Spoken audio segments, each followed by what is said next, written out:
जय श्री राम दोस्तों। तो आज की इस क्लास में हम लोग बात करने वाले हैं फ्यूल्स एंड टेलर्स के कंपैरिजन के बारे में। ठीक है, कि फ्यूल्स के प्रिंसिपल्स क्यों ज़रूरी हैं और क्यों टेलर्स के प्रिंसिपल ज़रूरी हैं। क्या एक लोग के ठीक नहीं थे, ठीक है, और क्या सिमिलरिटीज़ हैं, क्या डिफरेंसेस हैं, दोनों को आपस में कंपेयर करेंगे हम लोग। ठीक है, तो आ जाओ बिना किसी देरी के हम लोग शुरू करते हैं इस क्लास को। Let's begin.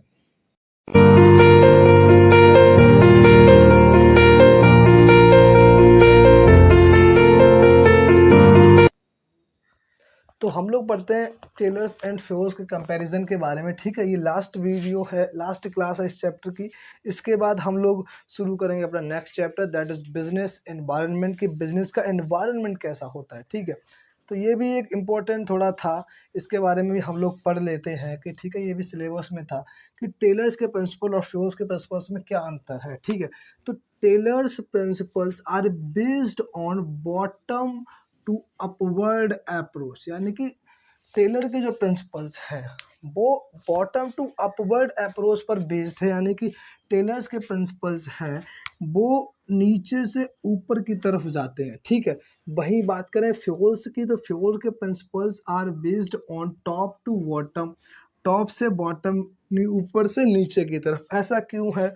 ऐसा इसलिए है क्योंकि टेलर जो थे, आपने पढ़ा होगा उनके इंट्रोडक्शन में, मैंने पढ़ाया था कि जो टेलर हैं उन्होंने एक दुकान पे काम किया था एज अ वर्कर, तब जाके वो एक अच्छी जगह इंजीनियर जो थे एक अच्छी कंपनी में बन पाए थे। ठीक है, उन्होंने वर्कर की जगह पे काम किया।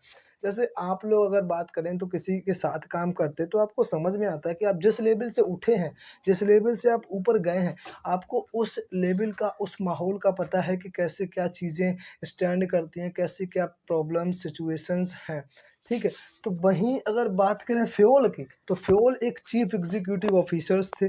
ठीक है, वो टॉप लेवल पे थे, उन्हें पता है टॉप लेवल पे क्या प्रॉब्लम्स, कैसी चीज़ें हैं, जिम्मेदारियां हैं, उसके हिसाब से उन लोगों ने अपने अलग अलग प्रिंसिपल्स को बनाया है। जैसे अगर बात करें टेलर की, तो उन्होंने वर्कर्स को देख के काम किया है कि वर्कर्स के क्या प्रॉब्लम्स है, वर्कर्स की क्या एफिशिएंसी है, वर्कर्स के लिए हमें क्या करना चाहिए। वहीं अगर फ्यूल की बात करें तो फ्यूल ने टॉप लेवल और मिडिल लेवल जो है, टॉप से बॉटम की तरफ आया, यानी कि उन्होंने टॉप लेवल की काम किया है कि अब क्योंकि वो चीफ एग्जीक्यूटिव ऑफिसर्स थे, उन्हें पता है कैसे प्लान, पॉलिसीज़ और क्या क्या चीज़ें हैं जो बिजनेस में होती है, तो उन्होंने as a top to bottom काम किया है। ठीक है, वो ऊपर से नीचे की तरफ सोचते थे। Taylor's principles are mainly related with the production activities. ठीक है, प्रोडक्शन की एक्टिविटीज़ से रिलेटेड थे टेलर्स के प्रिंसिपल। टेलर के प्रिंसिपल किससे रिलेटेड है? प्रोडक्शन की एक्टिविटीज़, क्योंकि उन्होंने काम किया वर्कर्स के लिए। अब प्रोडक्शन कौन करेगा? चीफ एग्जीक्यूटिव ऑफिसर्स करेंगे, बोर्ड ऑफ डायरेक्टर्स करेंगे? नहीं भाई, प्रोडक्शन करते हैं वर्कर्स। ठीक है, वो तो लोग टॉप लेवल जो है वो तो प्लान करता है, मिडिल जो है वो डायरेक्ट करता है एंड कंट्रोल करता है। ठीक है, जो वर्कर्स हैं वो ही काम करते हैं। ठीक है, तो जो वर्कर्स हैं वो ही प्रोडक्शन करते हैं, हर एक चीज़ को देखते हैं प्रोडक्शन एक्टिविटीज़ से रिलेटेड। तो जो भी टेक्निक्स हैं टेलर्स की, जैसे मेथड, टेक्निक, मोशन स्टडीज़, का टाइम स्टडी रहनी चाहिए, कैसी फटीग स्टडी होनी चाहिए। ठीक है, फंक्शनल फोरमैनशिप, ये सब जो चीज़ें हैं वो प्रोडक्शन से रिलेटेड है।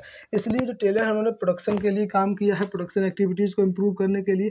Where the Fayol's principles have wider relevance in all functional areas, कि जितने भी फंक्शनल एरियाज हैं, जितने भी डिपार्टमेंट्स ऑर्गेनाइजेशन में हैं, बात करें तो एज अ होल एडमिनिस्ट्रेशन उन्होंने पूरी ऑर्गेनाइजेशन के लिए काम किया है, चाहे वो टॉप हो, मिडिल हो, लोअर हो, worker, chief executive officer, board of directors, managers, जो भी हो, सबके लिए उनके प्रिंसिपल्स अप्लाइड है, यूनिवर्सल, इसीलिए उन्हें बोला जाता है, यूनिवर्सली एप्लीकेबिलिटी है उनके प्रिंसिपल्स की। फिर है Taylor's techniques are more specific in nature whereas the Fayol's principles are general in nature, कि टेलर्स के जो प्रिंसिपल्स हैं वो स्पेसिफिक है किसी भी चीज़ में। जैसे बात करें प्रोडक्शन से रिलेटेड है कि अगर प्रोडक्शन जब जिस ऑर्गेनाइजेशन में हो रहा है, ठीक है, उसी में वो प्रिंसिपल्स ऑफ टेलर्स यूज होंगे, अप्लाइड होंगे। ठीक है, जिस बिजनेस का प्रोडक्शन से कोई मैटर ही नहीं है तो क्यों वो टेलर्स के प्रिंसिपल्स को यूज करेंगे, टेक्निक्स को यूज़ करेंगे, क्योंकि मेथड स्टडी की किसी काम की नहीं है, टाइम स्टडी काम की नहीं है। वर्कर जो है वो उस तरह से प्रोडक्शन करते ही नहीं, उसमें किसी और चीज़ का बिजनेस है। ठीक है, ऐसे फ्यूल के प्रिंसिपल्स है वो जनरली बनाए हैं, उन्होंने साइंटिफिक अप्रोच से बनाए, बट उन्होंने एज ए जर्नली बनाए हैं। उन्होंने प्रैक्टिकल अप्रोच से देखा है कि कैसा stability of tenure of person जैसे डेवलप किया, unity of command, unity of direction, remuneration, spirit D cops, principles of order, principles of initiative, ये जो प्रैक्टिकल अप्रोच से बनाए हैं। साइंटिफिकली देखो, साइंस जो है हमारी लाइफ में भी बहुत इंपॉर्टेंट है। जैसे हम खाना खाते हैं या हम सोते हैं, तो हम ये देखते हैं कि ना हमें कितनी देर तक सोना है, क्यों सोना है, खाना खाना है तो कैसा खाना खाना है, क्या ठीक रहेगा, क्या गलत रहेगा।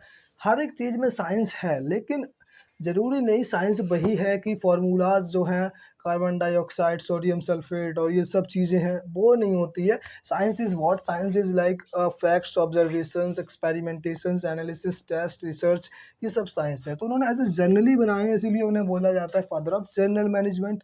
ठीक है। टेलर्स प्रिंसिपल्स आर फोकस्ड करते हैं गलत हो गया यहाँ पे, वर्कर्स इफिशियंसी है, वर्कर्स।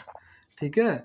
तो टेलर्स के प्रिंसिपल्स जो हैं वो फोकस करते हैं वर्कर्स की इफ़िशियंसी की। जो वर्कर्स हैं, काम करते हैं, एम्प्लॉयज़, इंडिविजुअल्स, उनकी इफ़िशियंसी को इम्प्रूव करने के लिए बनाए गए हैं टेलर्स के प्रिंसिपल्स। वहीं अगर फ्यूल की बात करें तो उनके प्रिंसिपल फोकस करते हैं मैनेजीरियल इफ़िशियंसी पर, यानी कि टॉप लेवल जो है कितने अच्छे से प्लान कर सकता है, कैसे अपने ऑर्गेनाइजेशन को ठीक रख सकता है, कंट्रोल कर सकता है, अपनी ऑर्गेनाइजेशन की इफ़िशियंसी इंक्रीज़ कर सकता है। तो उन्होंने जो टेलर्स के प्रिंसिपल्स हैं वो वर्कर्स को देख के बनाए गए, उनकी इफ़िशियंसी इंक्रीज़ हो, वर्कर्स की टाइम स्टडी कितनी होनी चाहिए, फैटिग स्टडी कैसी होनी चाहिए, मोशन कितने होने चाहिए, मेथड किस तरह का होना चाहिए। ठीक है। फ्यूल के हैं वो मैनेजरियल को देख के बनाए गए हैं कि मैनेजर्स जो हैं कैसे मैनेज करें अपनी ऑर्गेनाइजेशन को, क्या authority, responsibility, division of work, है ना, esprit de corps, unity of command, ये सब चीज़ें जो हैं तो वो मैनेजरियल इफ़िशियंसी में आती हैं। फिर बात करें टेलर प्रिंसिपल की, तो provides a multiple accountability of workers. जो भी वर्कमैन है, जो भी वर्कर्स हैं, वहाँ पर टेलर ने क्या बोला है कि इन्होंने दिए हैं provide multiple accountability of workers, यानी कि जैसे फंक्शनल फॉरमैनशिप जो है टेक्निक है टेलर की, तो उसमें क्या बोला है कि 8 बॉस होने चाहिए। 4 जो हैं वो प्लान करेंगे, 4 जो हैं वो प्रोडक्शन के बारे में देखेंगे, और पूरा फोर्स जो है, कमांड जो है, ऑर्डर जो है वो रहेगा वर्कर्स के ऊपर। यहाँ पर उन्होंने बात की है 8 बॉस की, लेकिन वही फ्योल की बात करें तो उन्होंने बात की है सिंगल अकाउंटेबिलिटी, यानी कि यूनिटी ऑफ कमांड की, कि एक इंसान के ऊपर सिर्फ एक बॉस होना चाहिए भाई। ऐसा नहीं है कि एक इंसान के ऊपर बहुत सारे लोग कमांड दे रहे हैं, जिससे कि वो कंफ्यूज हो जाएगा कि किस तरह मुझे किसका काम करना है, क्या ठीक है क्या गलत है, तो डिस्प्यूट होने के चांसेस भी बहुत है यूनिटी ऑफ कमांड में। लेकिन ऐसा नहीं है कि फ्यूल गलत है या ऐसा नहीं है टेलर गलत है, सब ठीक है। लेकिन काम क्या है कि जो टेलर्स के प्रिंसिपल्स हैं वो प्रोडक्शन पर बेस्ड है भाई, कि प्रोडक्शन जब होता, जैसे रूट क्लियरिक है, रूट क्लियरिक है वो क्या, किस तरह का रूट डिफाइन करेगा कि भाई हमारा जो चीफ एग्जीक्यूटिव ऑफिसर है वो इस रास्ते से आएगा क्योंकि ये रास्ता ख़राब है, या जो मेरा बोर्ड ऑफ डायरेक्टर है वो इस रास्ते से आएगा, ऐसा थोड़ी ना। उन्होंने बनाया प्रोडक्शन को लेकर कि हमारा रूट जो क्लर्क है वो रूट सीट प्रिपेयर करेगा कि रॉ मटेरियल किस जगह से आएगा, किस रास्ते से आएगा जाएगा, प्रोडक्ट किस जगह से आएगा जाएगा, तो उसके लिए है। तो यहाँ पर सब कुछ अपनी अपनी जगह पर ठीक है। इन्होंने कुछ अलग बेस पे बनाया है। अब हम कुछ सिमिलरिटीज़ भी पढ़ लेते हैं। तो अब बात करते हैं similarities of Taylor's and Fayol's principles. ठीक है कि सिमिलरिटीज़ क्या है, तो both realised the universality of principles of management. दोनों ने ये समझा है कि जो प्रिंसिपल्स ऑफ मैनेजमेंट है, उनके जो प्रिंसिपल्स हैं मैनेजमेंट के, वो सब यूनिवर्सल होने चाहिए। ठीक है, सबकी ज़रूरत है प्रिंसिपल्स की। ठीक है, सब प्रिंसिपल्स हैं, उन सबकी ज़रूरत है मैनेजमेंट में। ठीक है, हर प्रिंसिपल को एक मैनेजमेंट जो है उसको अच्छा बनाने में हेल्प करता है। ठीक है, both of them have practical approach. दोनों लोग जो हैं टेलर एंड फ्यूल ने, दोनों ने ही एज अ प्रैक्टिकल वर्क किया है, प्रैक्टिकल अप्रोच से अपने प्रिंसिपल्स जो है उनको डेवलप्ड किया है। कोई भी principles over a day and night, और कह सकते हैं कि 1 सेकेंड्स या कोई ऐसी इंट्यूशन से नहीं बना दिए गए हैं, सब प्रैक्टिकल उन पे हुआ है, टोटली एनालिसिस, ऑब्जर्वेशंस हुई है, टेस्ट हुए हैं, तब जाके उनको डेवलप्ड किया है। Both recognised the importance of human factor in management.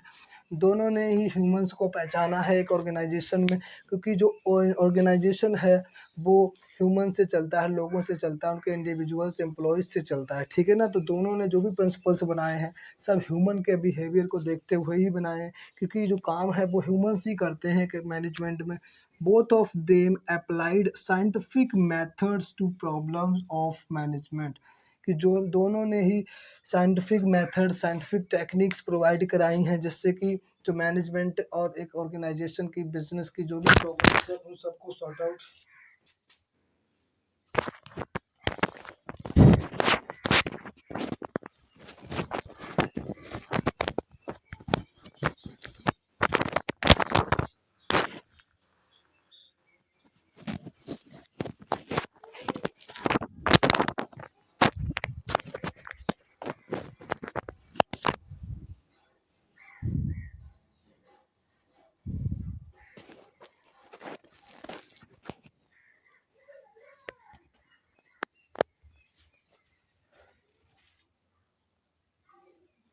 Both of them applied scientific methods to the problems of management, की दोनों ने ही scientific technique, scientific methods provide कराए हैं मैनेजमेंट को, ठीक है, एक बिजनेस को, कि कितने अच्छे से वो अपनी प्रॉब्लम्स को सॉल्व कर सकते हैं, ठीक है। कोई भी प्रॉब्लम्स एक मैनेजमेंट में आती है उन सब के लिए उन्होंने प्रिंसिपल्स बनाए गए हैं कि कैसे किस प्रॉब्लम को सॉल्व किया जा सकता है। Both of them suggest division of work for specialisation, दोनों ने ही सजेस्ट किया है कि डिवीज़न ऑफ वर्क बहुत इंपॉर्टेंट है एक मैनेजमेंट में, क्योंकि डिवीज़न ऑफ वर्क जो है वो स्पेशलाइजेशन इंक्रीज करता है ना। डिवीज़न ऑफ वर्क में हमने क्या पढ़ा है कि डिवीज़न ऑफ वर्क क्या है, कि जो भी वर्क हम डिवाइड करते हैं एक ऑर्गेनाइजेशन में एम्प्लॉयज़ या इंडिविजुअल्स को, वो सब उनके इंटरेस्ट के, उनके स्पेशलाइजेशन के हिसाब से होना चाहिए, जिससे कि उनमें स्पेशलाइजेशन आ सके। स्किल और एबिलिटी के हिसाब से काम को डिवाइड करो। Both give importance of organisational interest over individual interest, दोनों ने ही इम्पोर्टेंस दी है कि ऑर्गेनाइजेशनल इंटरेस्ट पहले है, इंडिविजुअल इंटरेस्ट जो है वो बाद में है, यानी ऑर्गेनाइजेशन को पहले देखना है, लोगों को जो अपने इंटरेस्ट है उनको बाद में रखना है। Both aimed at improving the prevailing conditions of management, दोनों ने ही एक मैनेजमेंट की कंडीशंस, प्रॉब्लम्स जो हैं, सिचुएशंस जो हैं, उन सबको बेहतर और इम्प्रूव करने के लिए काम किया है, ठीक है। तो ये थे टेलर्स के प्रिंसिपल्स एंड फ्यूल्स के प्रिंसिपल्स, ठीक है, कि दोनों जो है इम्पोर्टेंट है। ऐसा नहीं है टेलर के प्रिंसिपल्स इम्पोर्टेंट हैं या कह सकें कि फ्यूल के प्रिंसिपल इम्पोर्टेंट है, दोनों ही इम्पोर्टेंट है। सबका अलग अलग क्राइटेरिया है, अलग अलग यूनिवर्सलिटी है, अलग अलग उनका यूज करने का तरीका है, मॉडिफिकेशन है, अप्लाई जो एप्लीकेबिलिटी है इन दोनों की, वो अलग अलग बिजनेस जो है वो सब करते हैं अपने अलग अलग हिसाब से, उनको जो मॉडिफाई करके करते हैं अगर बात करें, ठीक है। तो फ्यूल के जो प्रिंसिपल्स हैं वो एज ए जनरली यूज होते हैं, और जो टेलर के प्रिंसिपल्स हैं वो स्पेसिफिक इन नेचर हैं, प्रोडक्शन एक्टिविटीज़ के लिए बनाए गए हैं। तो वो सब एक अलग, अगर वहाँ पर प्रोडक्शन किसी बिजनेस में हो रहा है तो वही तो यूज़ करेगा टेलर के प्रिंसिपल्स को, हर एक बिजनेस थोड़ी ना यूज़ करेगा, लेकिन फ्यूल के प्रिंसिपल्स हर बिजनेस में चलते हैं। तो ये थे टेलर एंड फ्यूल के प्रिंसिपल्स। तो आई होप आप लोग बहुत अच्छे से समझे होंगे और पढ़े होंगे। अगर नहीं समझ में आया तो प्लीज़ दोबारा समझिए, कोई इतना हार्ड नहीं है ये, ठीक है, आराम से समझ लेना। और तो चलते हैं, फिर मिलते हैं हम लोग नेक्स्ट क्लास में, क्योंकि है बिजनेस एनवायरनमेंट की, बिजनेस एनवायरनमेंट क्या है, ठीक है, क्या है बिजनेस एनवायरनमेंट, कैसे एनवायरनमेंट में बिजनेस जो है वो एग्जिस्ट करता है, क्या फोर्सेस होते हैं, उन सब के बारे में हम लोग पढ़ेंगे। तो प्लीज़ इसको समझ लेना और कमेंट भी कर देना, फीडबैक देना, और लाइक भी कर देना अगर ये वीडियो अच्छी लगी हो। और अगर मैं आपको अच्छा पढ़ाता हूँ, आपको लगता है कि मैं सही पढ़ाता हूँ, आपको समझ में आता है और आप पढ़ना चाहते हैं, तो प्लीज़ कुछ नहीं करना है आपको, बस जो सब्सक्राइब वाला बटन है आपको उसको दबाना है। मेरा जो चैनल है ना, आपको उस पर ज्वाइन करना है मेरे को, ठीक है, जिससे कि मेरी जो भी क्लासेस हैं, नोटिफिकेशंस हैं, उनको आप बहुत ही जल्दी ले सकें, पढ़ सकें और समझ सकें। अगर आपका मन है, अगर मैं अच्छा पढ़ाता हूँ तो प्लीज़ चैनल को भी सब्सक्राइब कर लेना, वीडियो को भी कमेंट करना और लाइक भी कर देना, ठीक है। तो चलते हैं, मिलते हैं नेक्स्ट क्लास में, इसलिए keep study and take care of your family, take care of yourself and जय श्री राम।